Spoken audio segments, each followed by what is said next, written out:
Good evening. I'm your host, Dottley. This is the Ninjas of Another Color. Again, I'm your host, Dottley, doing a solo podcast today. Please tell a friend, rate, review, follow, subscribe. We are available wherever you get your podcasts. Give us 5 stars, give us 4 stars, give us 3 stars, give us 2 stars.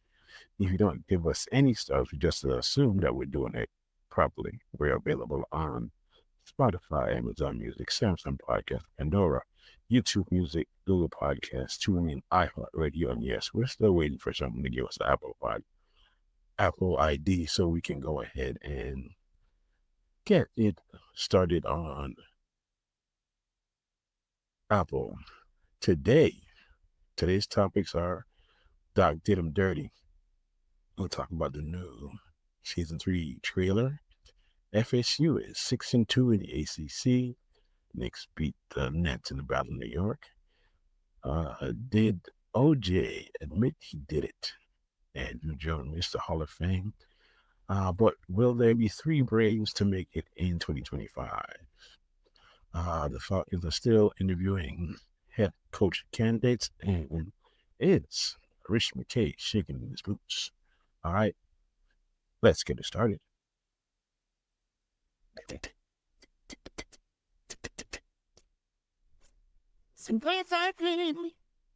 That's foolish. Got to see that's how I feel breathing. I dream I know a dream I grew. If I need like my I wanna be like my riding my level. Like the thing like the thing like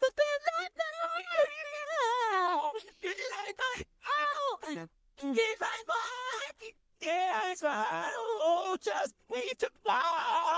Yes, just one day. That gives me a word. I dream like goodbye.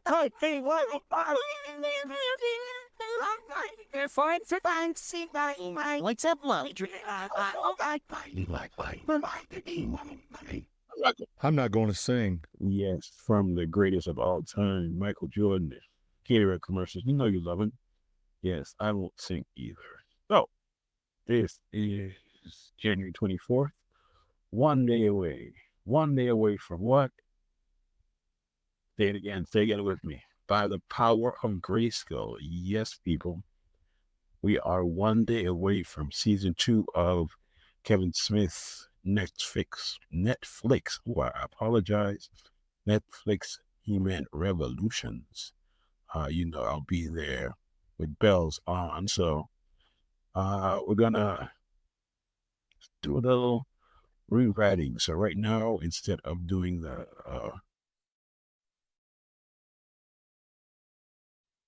Bad Batch podcast, let's see what happened in today's game with Florida State versus Syracuse. Check it out. One of the gems of this sport. We are off and running at the Jazz and Wireless Dome, Florida State in the black. Darren Green, one of the best shooters in the entire country. He connects on 40% from 3. Miller on a high-low from Deontay Green. And the stuff here on Saturday against Miami in that buzzer-beating win. Watkins. Dramatic. Gets it to go against J.J. Starling. Paul, before you set your D, before you can set your matchup, so this was guy Watkins leads this team in so many categories. He's trying to shake Bell. Gives it up to Primo Spears. Georgetown transfer, number 3 scorer. He gets it up for Green. Deep one goes for Darren Green at his first points tonight. Bob Miller. Yeah, you like to flash a player like Bob Miller in the high post. Long out for Jameer Watkins. Watkins already. 3rd rebound. He's got 8 points, couple of thefts in those first dozen minutes as well. The VCU transfer with a for Faney. And a lob. Just great penetration and gain. He gets up. Lead is 7 for Florida State inside the 7 to go in this first half. Taylor takes away to Watkins long. And the Orange runs with McIntyre. Oh, a hammer. Just hits an extra gear right there without a dribble. Does more work in the mid-range than from 3.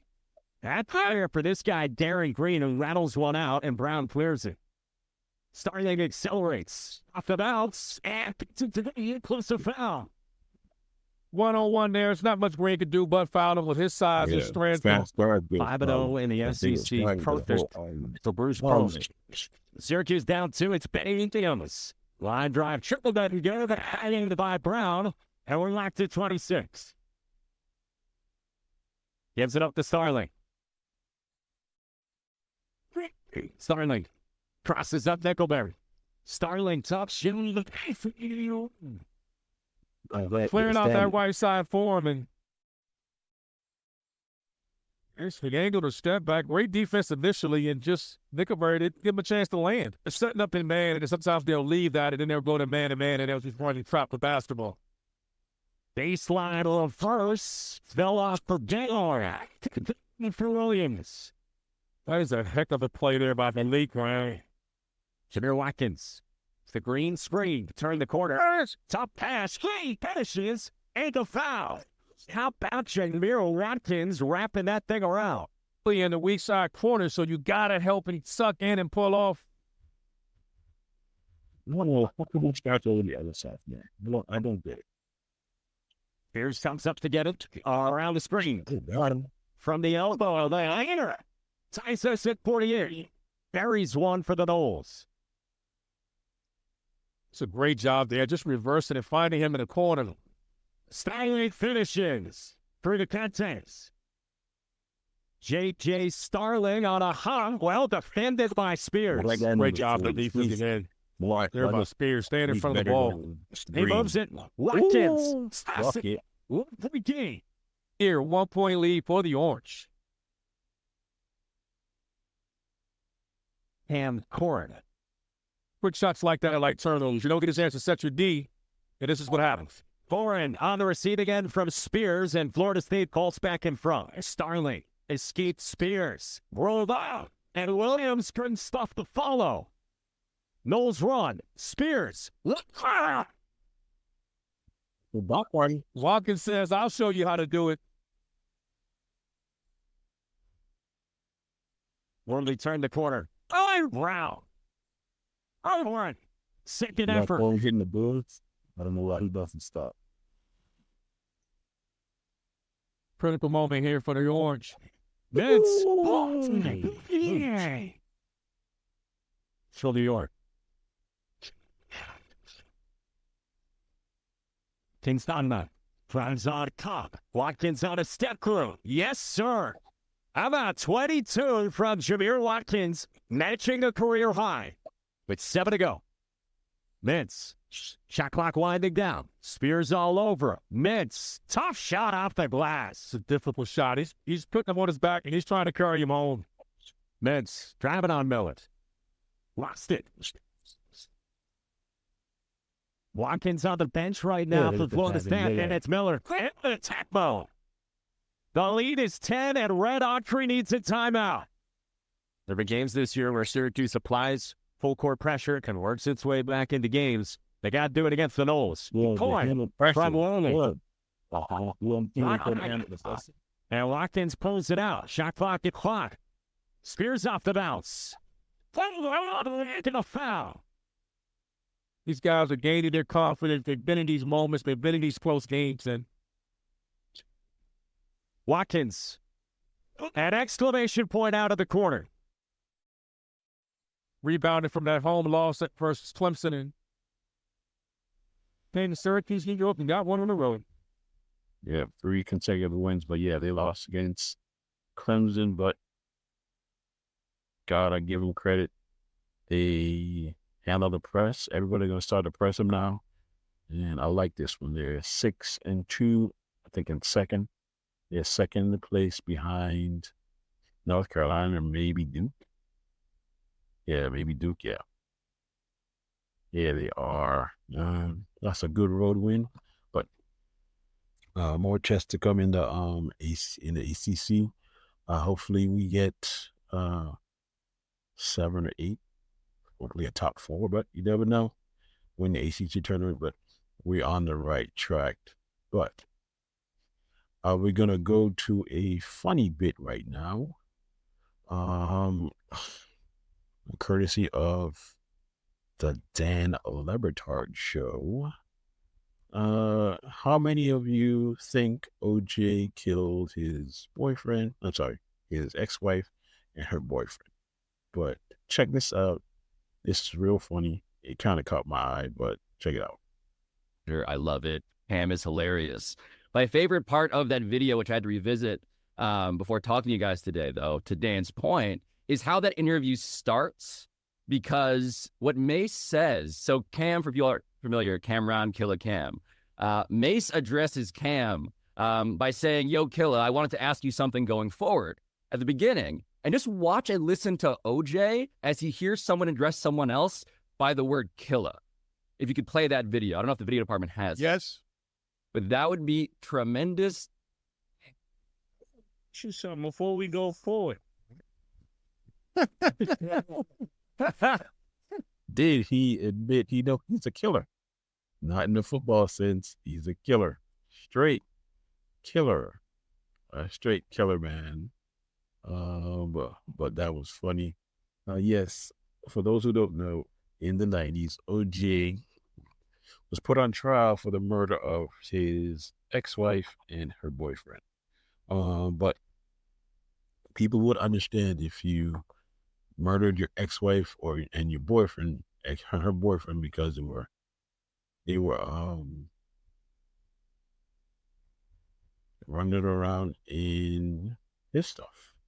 But that was really, really funny. Now we're going to go to the association where Doc Rivers did somebody dirty. Doc Rivers has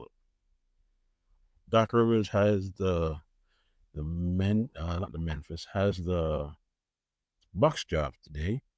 And let's check it out. Hey, we have a shocking coaching change. Contenders making trades, and here on TNT, a doubleheader of inner-city rivals. And we start in New York, where my guy, Jalen Brunson, has taken over the Big Apple. Can he make it 4 in a row for the Knicks against the Nets? And in our second matchup, the Battle of L.A., don't tell Shaq. But I think Kawhi and the Clippers have taken over the city. We'll break it down next. NBA on TNT Tuesday starts now. Yeah, man. Reminisce about Joel Embiid dropping 70 last night in the NBA and all this breaking news. Jamal Crawford, Candace Parker, Shaquille O'Neal. I want to do it. I know you want to yell at me for what I said. Did you hear what happened in Milwaukee today? Yes, I did. Okay. It was a test. I wasn't sure. Yeah, I heard. But we'll get to the Clippers and Lakers later. The Bucks, out of nowhere, according to multiple reports, have fired head coach Adrian Griffin. In the interim, he'll be replaced by assistant Joe Prunty. The Bucks are currently 30-13, the second best record in the NBA. They've won 5 of their last 6, and we're now joined by senior NBA insider Chris Haynes, who will be in LA for our late game. Haynes, this was a shock to many of us. Why did they make this change now?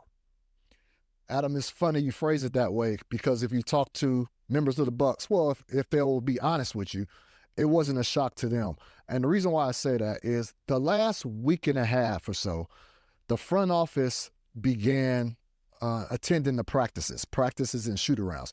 And why that isn't uncommon, usually with front office members, they will look at practice from afar, usually from their office. But I was told over the last week and a half, General Manager John Voris and Assistant General Manager Milton Newton, they were actually on the floor, on the sidelines, observing practice. That started to raise eyebrows amongst members of the Bucks and the coaching staff.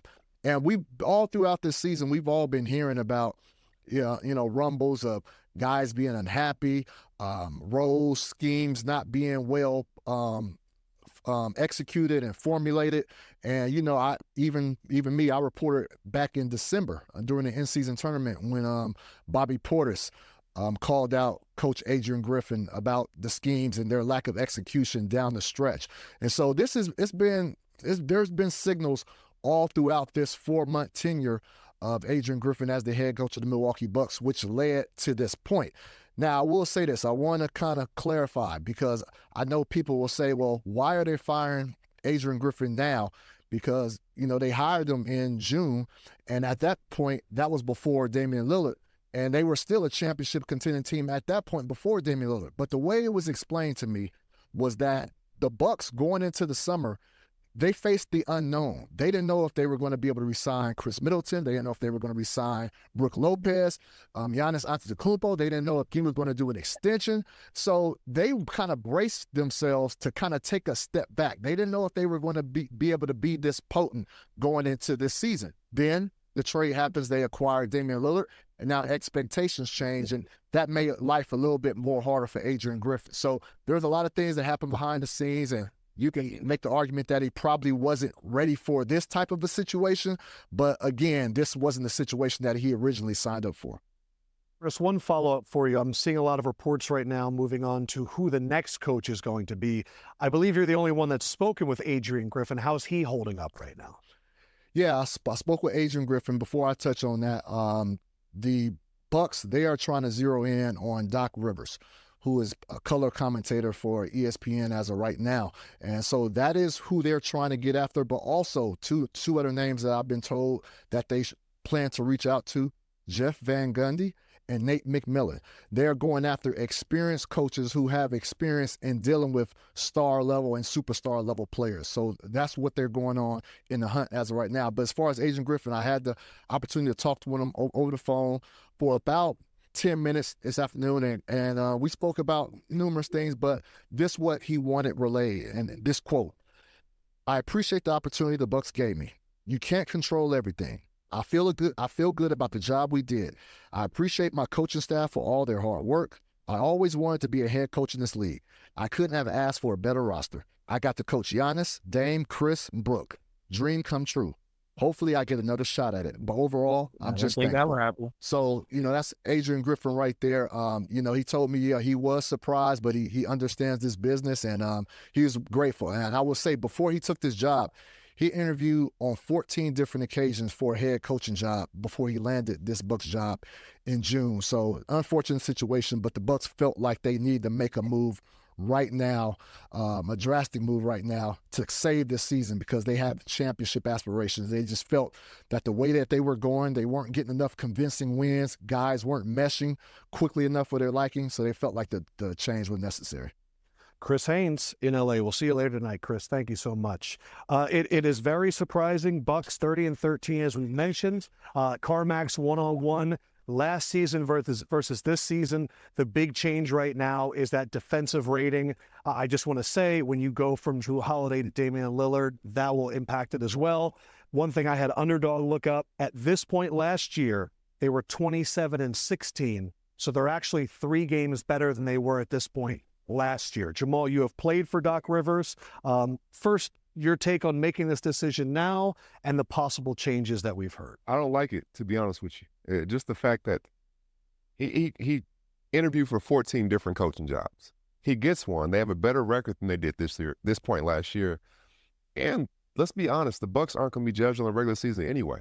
This is a team they're trying to go to the finals. They're going to be judged on their postseason success. He didn't get a chance at that. And for me, that's disheartening, because he took so long to get this out. He gets it. He does well with it. They have the 3rd best record in the league, period. And for him to get fired, I don't like that part of it. Candace? I think the only thing that was confusing to me was when Chris reported that they hired him not thinking that they had championship aspirations.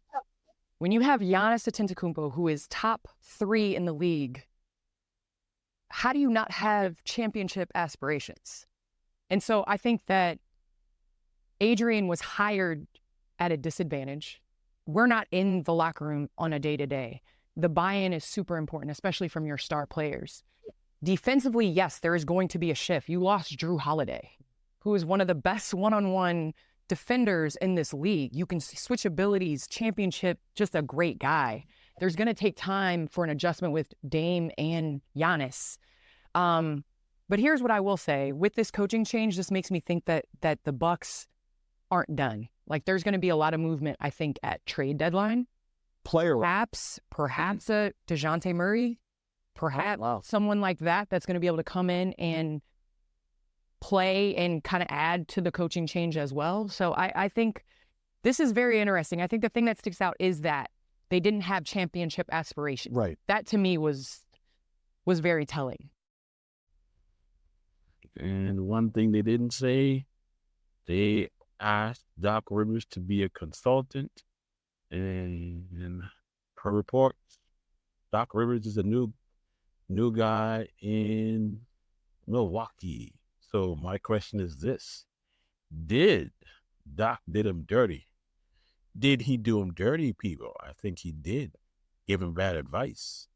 Gave him really bad advice that he will be fired, and he was talking to.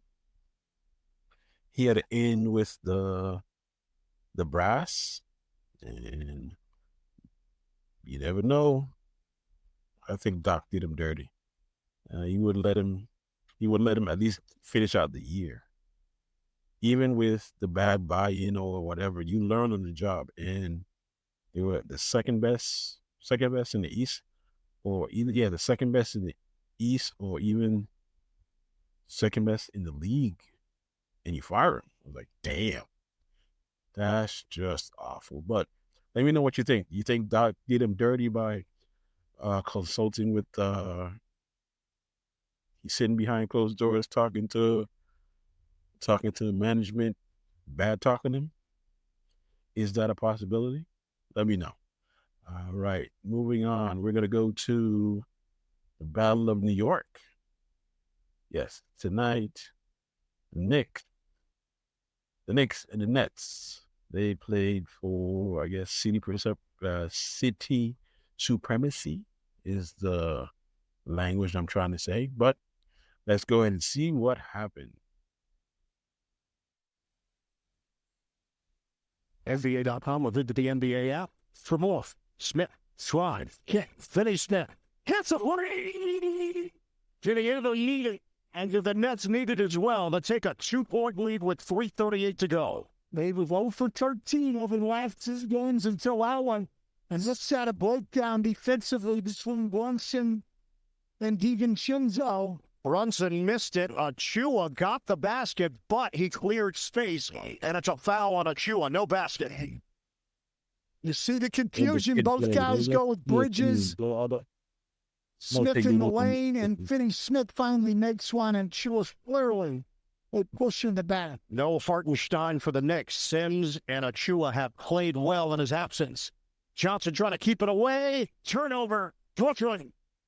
3:15 on the clock. Great defense by Josh Hart. Wants it into the body of Johnson. Is short.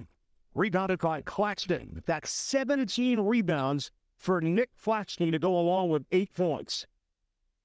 And Anobi getting ready to check in. DiVincenzo went for the steal. Bridges. Skip pass for Smith. Bridges lines it up. Off the rim. Hart got the board. Randall in a hurry. Met by Johnson. High pass handled by DiVincenzo. Smith playing with 5 fouls. DiVincenzo kicked. Get it back. Tough delivery. Rebound. Bridges. A foul called, a hold against Brooklyn. It was Finney Smith underneath. So the 14th foul against the Nets. Knicks are going to have it on the side. Second personal on Dorian Finney-Smith. DiVincenzo sits, replaced by OG Anunoby. Toss it in. Brunson out front. The Knicks trail the Nets by 2.5 to play. Brunson just got smacked real tall. Brunson can't hit the 3. Lob rebound. Finney-Smith couldn't break away. And Hart tracks it down. Offensive board for New York. Randall. No hesitation. He buries the trickle. Knicks lead by 1. We approach 2 minutes to go. 30% on the year complete. He made both of his attempts tonight. Claxton handed off. Bridges. Johnson touch pass for Smith. Who was 7 to shoot. Smith drives in. Puts it up. In and out. Hart's got the rebound. And the Knicks with possession. Up by 1. Randall cut off. Taken away by Dennis Smith Jr. And a foul called on Randall. That is the third on Julius Randle. It's a tough shot here by Randall. Knocks down a three to give you Knicks a lead. But then now he's playing in traffic. Dennis Smith able to get there and steal a ball from him. Randall with the foul. 14 foul, first of the last 2 minutes. The Nets have shot only 3 free throws tonight. They trail the Knicks by 1. Bridges. Caught by Claxton. Handed to Bridges. Want to take the baseline. And a foul call that's going to send Bridges to the strike. As you said, only 3 free throws up until now, but they're going to get to the line with a chance to take the lead finally, and we still don't have a missed free throw tonight. First free throw attempt of the second half to the Brooklyn Nets. They trail by 1.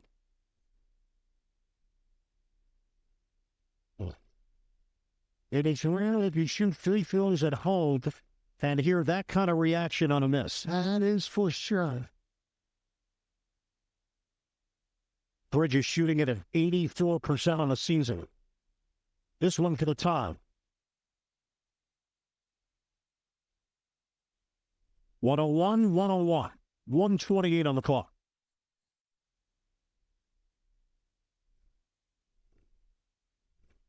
The Borough battle is coming down to the wire here in Brooklyn. Brunson using the screen, challenges Claxton. Blocked by Claxton. Here's Smith on the move. Smith drives in. Scoop, no. Tip up in the air. Johnson's got it. It's in-hand and over. And Hart saves it for Wayne. Up ahead. Bounce. Back.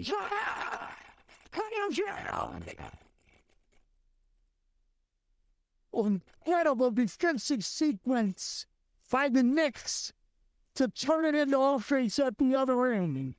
103-101 New York. Under a minute to go. Bridges makes his move. Stumbles. Kicks. Finney Smith. Short. The rebound grabbed by Randall. 44 seconds to go. I would have liked to have seen the Knicks push there in transition. I think teams played too slow late in games. Brunson across. Outside Anunoby. 8 seconds on the clock. 28 seconds to play. Hart makes a cut to the limb. Right there. Fall again. Right, because there's times where you just miss shots, but there's times where you're making mistakes, particularly unforced ones, and they need the line.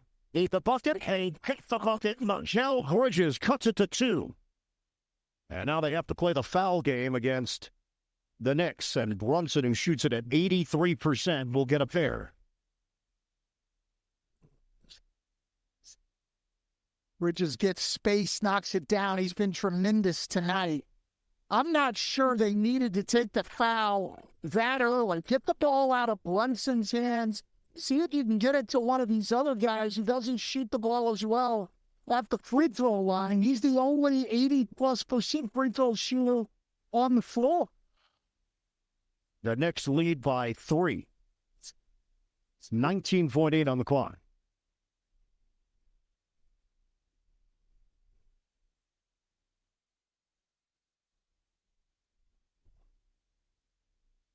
The Nets have missed 5 in a row before the Bridges jumper. 1 out of 2. Well, I was wrong. He was the guy who fouled. 1 possession game. 12 seconds left. Nets are down by 3 and a timeout called by Johnson. It's the ball after they have to foul you at the other end. O'Neal gets it in. Bridges, bounce. Johnson fire. There's off the floor. Randall's got the rebound. And a foul called with 3.1. Johnson got a good look. He did. And the Knicks dodged a bullet. This happens a lot. Guys go for a steal, and it creates an open shot. Anunoby goes for the steal. Hart has to rotate. That leaves Cam Johnson wide open. As good as Anunoby's been down the stretch, That's a defensive mistake that he'll hear about from the coaches. So Julius Randle, chance to make this a 2-possession game with 3.1 on the clock. The Knicks lead by 4. Randle is 7 of 7 at the line. The Knicks are 17 of 18 as a team. Chance to crack 30. Nets have no timeouts remaining.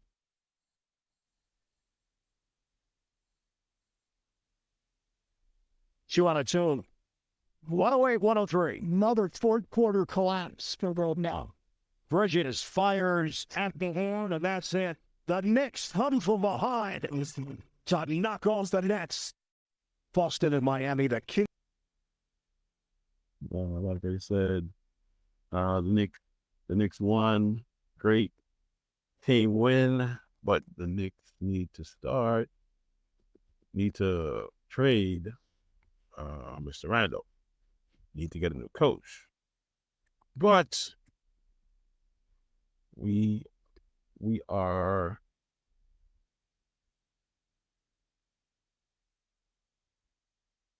at this point where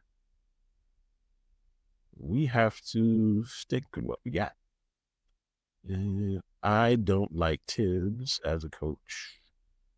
Bad juju. They're probably, 7th in the league? They're 7th in the league, but they need to either make a splash or make a trade. DeJounte Murray, you never know. Who knows? That is what we got for basketball. But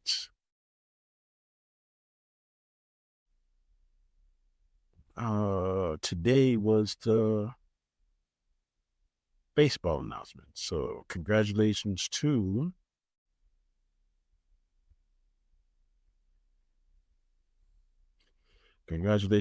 Adrian Beltre, Todd Helton, and Joe Mauer. 2 first ballot Hall of Famers. Joe Mauer, yes. Beltre, he was a character. Todd Helton made it on his sixth try, but check this out. 73.8. Billy Wagner, former Brave, former Met.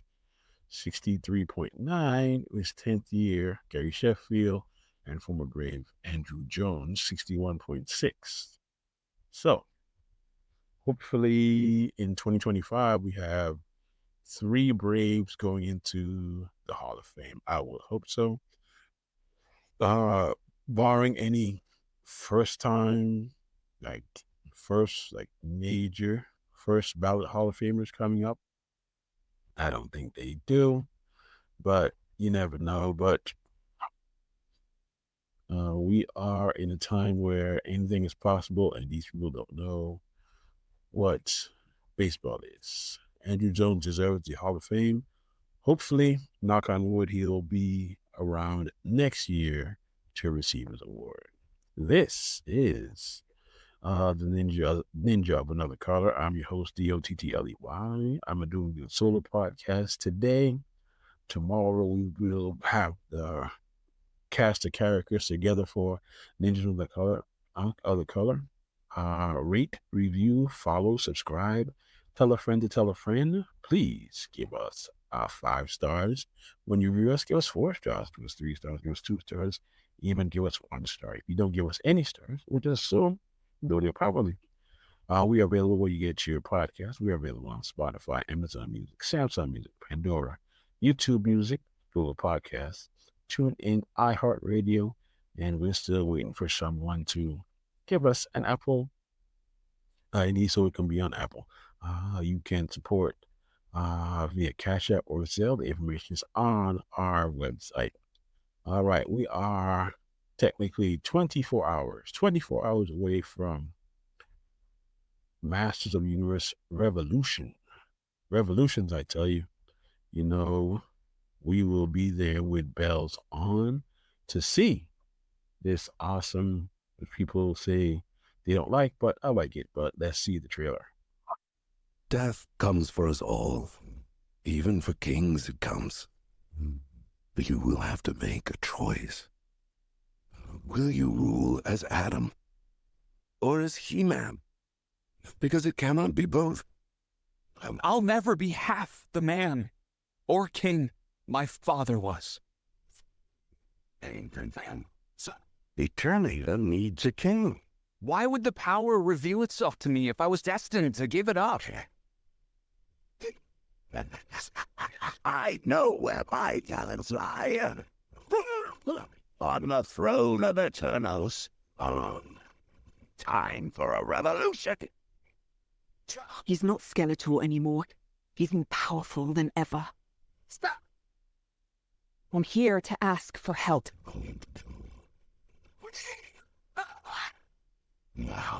He who masters technology masters the universe.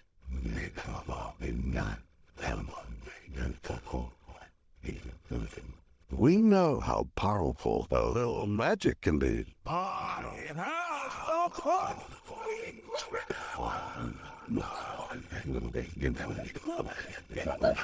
It's not about what you hold in your hand, but what you hold in your heart. It's over, Skeletor! It's just the beginning.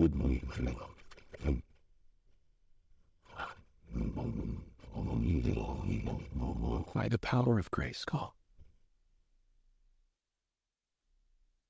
Yes, ladies and gentlemen, January 25th, 24 hours from now. This will be, I think, the last season that Kevin Smith will have it. I think I like the story. It was kind of true to it, so that was best. Not even the best, because the original is the best. But this one is up there. It's probably second or third. All right. Moving on to guess what's back? Guess who's back? I said, guess who's back? Hold on! We've got troopers up top. We're running out of road! Not exactly a stealth exit, boys. Who?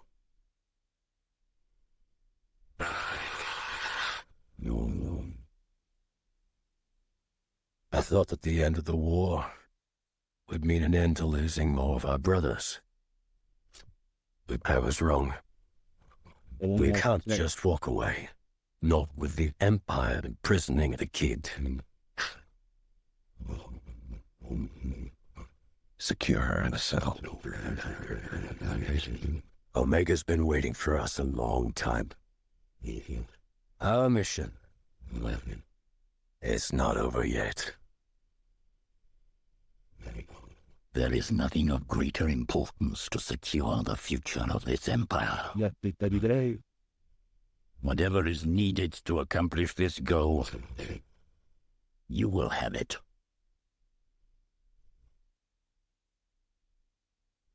They are coming.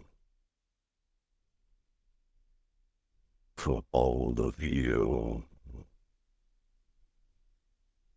Give us a real challenge.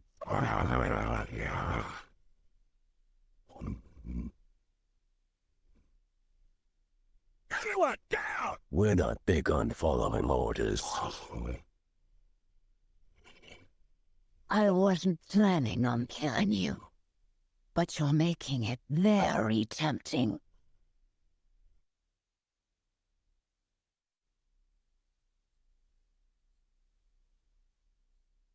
Okay, is it just me? Because everybody's super hyped for Ventress. I like Ventress, but not that much. Because everybody is just overly hyped. Every review you see, everybody's going crazy. So is it just me? I wasn't planning on killing you, but you're making it very tempting.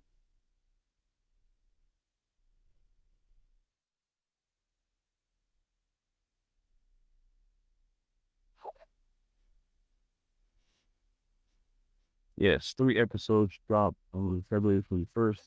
this is one of the best series, animated series, by far.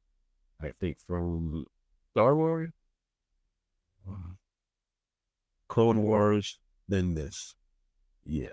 So yes, Masters of the Universe and Clone Wars. January and February are looking up. And for our final story today, we're going to talk about the Atlanta Falcons. Yes, they fired their head coach, and they're currently interviewing candidates at crazy, but they're disagreeing. But the question is R MKay shaking his boot? I don't think he wants what's his name? What is his name? Bill Belichick. Yes, Bill Belichick to go ahead and get the job already because he'll probably be X'd out. But let's see the list of candidates that they are interviewing. On Friday, Bill Belichick completed his second interview with the Falcons. The interview was conducted in person, and we're likely to see more of these in-person interviews in the days to come with other coaches. In-person interviews can only be conducted starting on the 22nd with coaches under contract within the NFL. But before we look forward at the second interviews, let's talk about a few coaches who had their first. On Tuesday, University of Michigan head coach Jim Harbaugh was interviewed by the Falcons front office. Harbaugh spent time as a head coach in the NFL from 2011 to 2014 as he led the San Francisco 49ers to 3 consecutive conference championship games, winning 1 in 2012. Philadelphia Eagles offensive coordinator Brian Johnson has also been considered for the job. Johnson has been with the Eagles since 2021, where he started as the quarterbacks coach and was later promoted to offensive coordinator for the 2023 season. Johnson's Eagles finished the regular season being a top 10 in total offense. The Falcons also interviewed both coordinators from the Detroit Lions. Starting on the offensive side of the ball, Lions offensive coordinator Ben Johnson has been interviewed. Johnson has been regarded as one of the best offensive coordinators throughout the league. In the 2 seasons Johnson has been the coordinator, the Lions have finished in the top 5 in total offense. Switching sides of the ball, Lions defensive coordinator Aaron Glenn is also being considered. Similar to Johnson, Glenn is regarded as one of the best in his position. After playing 14 years in the league, Glenn transitioned to the coaching side, and in 3 seasons, Glenn has taken this defense from one of the worst rushing defenses to the second best behind the 49ers. The Falcons interviewed a familiar face on Saturday. Los Angeles Rams defensive coordinator Raheem Morris has completed his first interview with the Falcons. Morris has been coaching in the league since 2002, but most notably served as the head coach for the Tampa Bay Buccaneers for 3 seasons and was part of the Falcons organization from 2015 to 2020. Morris coached on both sides of the ball and later became interim head coach after Dan Quinn was dismissed in 2020. Speaking of interim coaches, though, Bills interim offensive coordinator and quarterbacks coach Joe Brady has been interviewed as well. Brady came into the coordinator position in Week 10 after Ken Dorsey was dismissed. The last interview for the weekend was Houston Texans offensive coordinator Bobby Slowick. Slowick is in his first year as the offensive coordinator for the Texans, and Slowick's Texans are a top 15 offense and finished in top 10 in passing. There will be more interviews as the days progress, so make sure to follow us on social for all updates. Check the coaching tracker as well on Atlanta. Okay. Like I said, I think McKay would want an inexperienced coach, just like Smith. Like I said, my pick is Eric Bieniemy. Pick Eric Bieniemy. If you don't pick him for head coach, at least try to put him in as the OC. Do not bring McDaniels. You can see what happened in Las Vegas. Don't bring him. Don't bring him. He'll bring bad vibes to the team. Already lost to DC. He is hired for the Jacksonville Jaguars. Bring someone with experience. We had a top 10 defense this year. We can improve because we have Grady coming back, Anderson coming back, and we can top 10 defensive and or pass rusher in the draft. I want Jared Verse, but they're going to get somebody from Alabama. But here's what it is. All right. This has been Ninjas of Another Color solo. I am your host, D-O-T-T-L-E-Y. I'm the original ninja. Please tell a friend to tell a friend. Rate, review, follow, subscribe. Give us 5 stars, give us 4 stars, give us 3 stars, give us 2 stars. Give us any stars. If you don't give us any stars, we just assume we're doing it properly.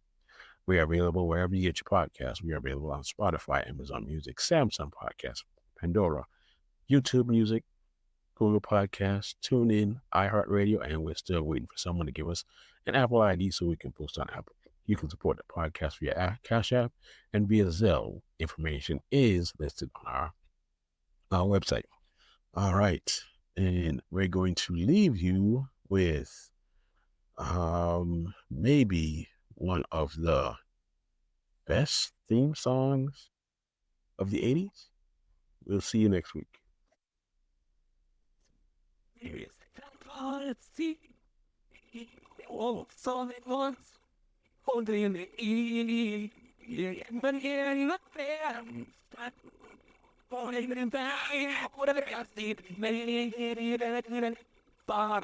By all its six,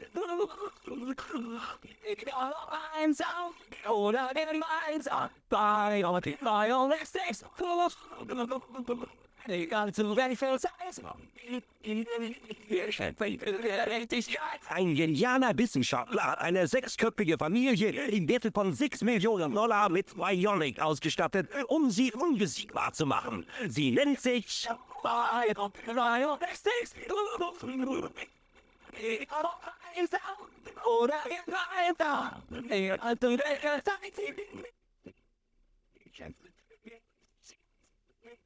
Wow, I'm insane.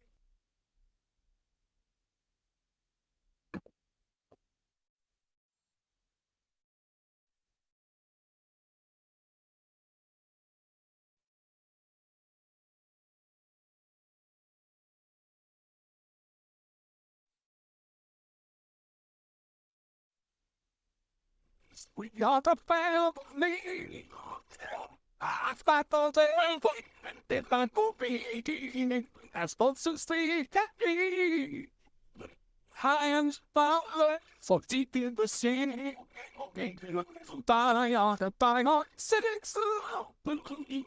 We're all together. We fight for right. By the exact. We are so tough and big.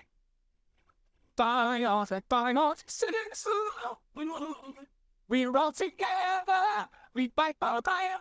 By the exact.